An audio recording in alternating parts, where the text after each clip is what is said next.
जय शिवराय मित्रांनो. मी तुमचा लाडका आजीव. तुम्हाला सर्वांनाच माहीत असेल, मालेगावामध्ये काही दिवसापूर्वी 3 वर्षाची चिमुरडी यज्ञा नावाची बाळ तिच्यावर अत्याचार झालेला होता. यज्ञाला न्याय मिळालाही नाही. अजून एक प्रकार घडलेला आहे. मालेगाव अक्षरशः पूर्ण आदरलेला आहे. 13 वर्षाची मतिमंद बाळ, तिच्यावर 55 वर्षाच्या दीपक नावाच्या व्यक्तीने हा अत्याचार काही केलेला आहे. हा माणूस सुशिक्षित असून हॉस्पिटल फील्डमध्ये काम करतोय. दुपारच घडलेली ही घटना आहे. त्या माणसाने मतिमंद असलेल्या बिचारे बाळाला काही गोष्टीचा आमिष दाखवून तिच्या गाडीवर बसून नेलं. अज्ञात ठिकाणी नेऊन तिच्यावर हा सर्व काही प्रकार केलेला आहे.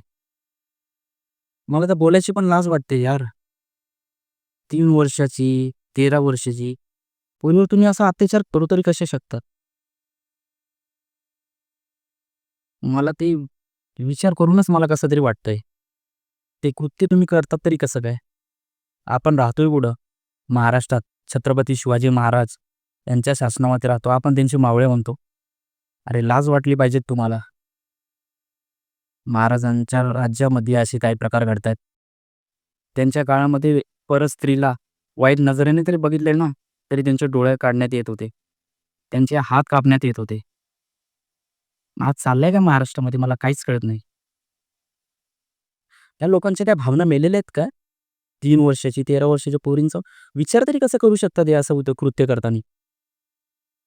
आधी जर यज्ञ ह्या बाळाला न्याय दिला असता, त्याच्यावर वाईट कृत्य करणाऱ्या माणसाला जर फाशीची शिक्षा दिली असती शासनाने, तर या 55 वर्षाची असा घाण कृत्य करताना 1000 वेळा विचार केला असता.